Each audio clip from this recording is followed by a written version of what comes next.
To set up kids mode on Oppo A6 Pro 5G, first of all we'll need to open settings on our device. Next step is to scroll all the way down and here select accessibility and convenience. When you enter that, then scroll down again and here you can find kids mode.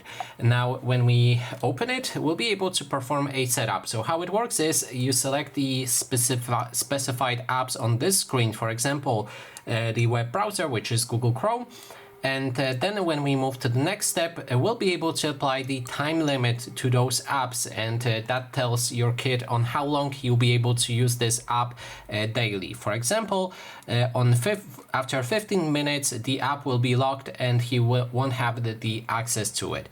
Then on the next step, you'll be able to enable or disable two options. First one is ambient light reminder.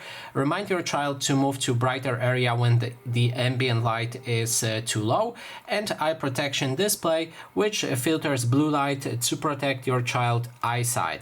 Then when you click on OK, your child mode will be set up. You can click on allow, and then as you can see, we just enter a child mode. And that is basically everything. Thanks so much for watching.